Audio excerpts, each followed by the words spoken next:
Yo, what is up, everybody? Chris here from Esports News Access Rotation, however the flip you know me. And today I'm going to be bringing you guys the right video this time. This is actually a recap of what happened during week 1 of stage 3 of the CDL online qualifiers.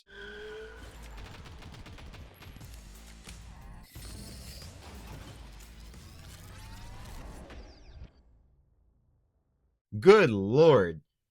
Whole lot of red. Whole lot of red. All right. Whole lot of red, I guess, was not an album. Just to kick things off, ladies and gentlemen, we started off with the Vancouver Surge taking on the new look Vegas Falcons. And yeah, Vegas looked much improved. You guys know I thought they would get a hard point win this weekend. Probably not a series win. They got one. More on that in a little bit. But they did actually look okay against the Vancouver Surge. Their slang looked much improved than it did with the all Saudi squad. But it still left a lot to be desired. In context, we all understood that, this is the second best team in the world versus a new look team that just replaced 3 players and still has a player from Saudi Arabia who has never played against some of the best players in the world consistently. So yeah, it's an uphill battle for Falcons, and we have to keep that in context. So the 3-0 respectfully is all that we expected from them.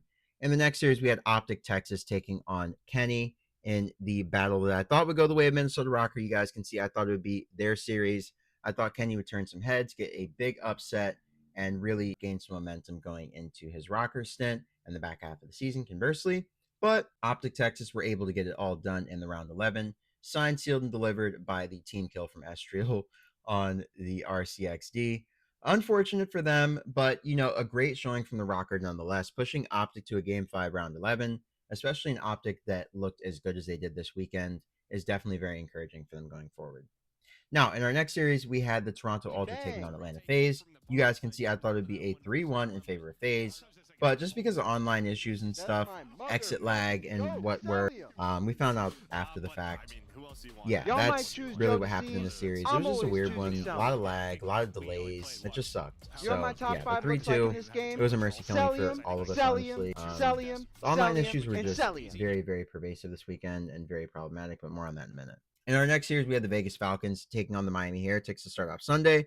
This was probably my favorite series of the weekend. We saw the much improved Miami Heretics with Super taking on the much improved Vegas Falcons with, of course, Priesta, Alec, Arcides, and Pred joining Exnid.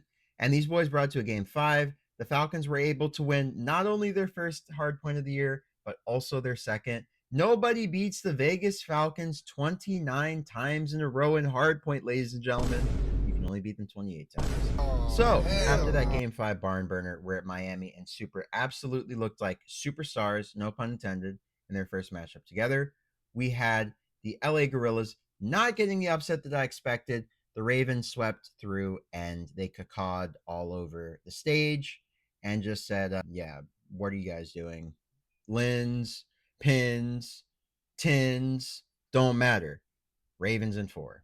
So in our next series, we had the Optic Texas boys taking on Cloud9 New York. They said Mac, whack, back to the lobby, 3-0 and up. Oh my God. I gotta stop making this joke. I just can't do it. All right, Optic 3-0'd them. We're not gonna try to fail at the Unk joke again. I mean, he got that. He's just more talented than me. So, yeah, in our last series of the weekend, we had the Boston Breach getting a very, very surprising 3-0 with a forfeit to match the L. Cammy is now 2-0 in forfeits. SAE, it ain't Soka.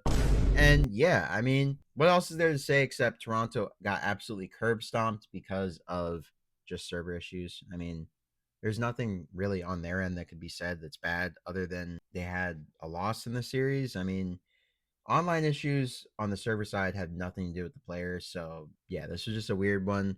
Forfeit for the Toronto Ultra. They were just like, there's been a lot of server stuff going on this year. We haven't gotten a fair shake. No teams have. And they just were like, screw it, we'll just forfeit. And a lot of players after the fact apparently told Joe Thieves that they wish they had done the same thing.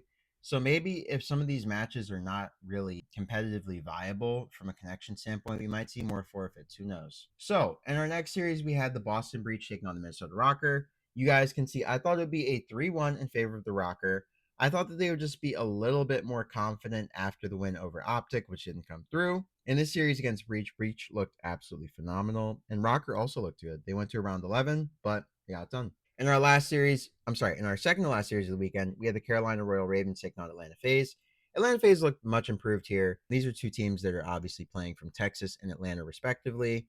So, yeah, the Ravens and Faze matchup was always going to be a lot closer, decidedly, than Toronto versus Faze, just because Toronto is playing from Toronto and Faze is playing from Atlanta.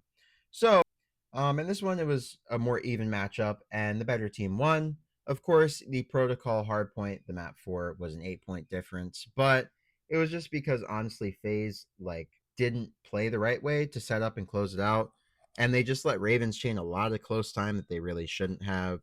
They got a couple full 60s, and then they got some scrap, and it got pretty nervous in the back half, but FaZe was able to get the final 5 seconds to close it out and get the 3-1 victory to rebound and restabilize. Now, in our last matchup of the weekend, this one was an absolute blinker. It was a 3-0 smoke show from the LA Thieves, further reasserting their dominance, taking down the number 2 team at Major 2, of course, that being the Vancouver Surge, in such decisive fashion, bodes very well for the LA Thieves. Of course, it's online, and we've been having a lot of online issues with the game, so not really a lot to glean from this. But if you're LA, you definitely want to get a win against a good team, because online, a lot of times these teams do have somewhat even footing, so you can see what it would look like in a LAN environment to some degree. In this series, not so much. It just seemed like online issues. So not a lot to take away from that. A lot of online issues across the board. So kind of a weird weekend, and the results do kind of reflect that a little bit. Apart from the upsets that I just got wrong, Cloud9 versus Optic realistically should have been a much closer matchup. Ravens versus LAG. I mean, LAG is just not as good as we thought at first glance. With some time, they might be a lot better. I feel like they'll be a lot better. I feel like they passed my eye test, but we'll see. We'll see. I've been wrong in the past, but I do believe that they will be better. And similarly for Ultra versus Breach, I mean, no one was expecting Breach to forfeit. I'm sorry, Ultra to forfeit against a team like Breach. I mean, Ultra just got literally third at the last event, and Breach got top 8. So yeah, just an odd week. Be sure to come back tomorrow for some pick'ems going over this week's matches, giving you guys a preview of what I'm thinking going into Friday, Saturday, and Sunday later this week. And yeah, guys, that's what wrap it up for me. I wanted to keep this one short and sweet. Hope you guys like my new mic. Decided to get better audio quality for this one. I have this other mic. I have 3 mics, but I just like to use my A50s just because it's convenient and I'm lazy and I don't want to use a second mic and set it up. But today I just decided, hey, the audio's been kind of low, so let me just revamp this and not be lazy. So hope you guys appreciate it. Hope you have a great morning, noon, or night wherever you may be on this beautiful planet. And once again, this is Chris from Fake Sports News or Expectation. I'm signing off. Hope you guys enjoyed this video. And if you did, don't forget to share it with someone that might enjoy. And like I said, don't forget to like, comment, and subscribe. And if you haven't, join the Discord down below. Going to be doing more games and community stuff there. The prize picks thing, not so much. But yeah, see you guys later and catch you next one. Peace.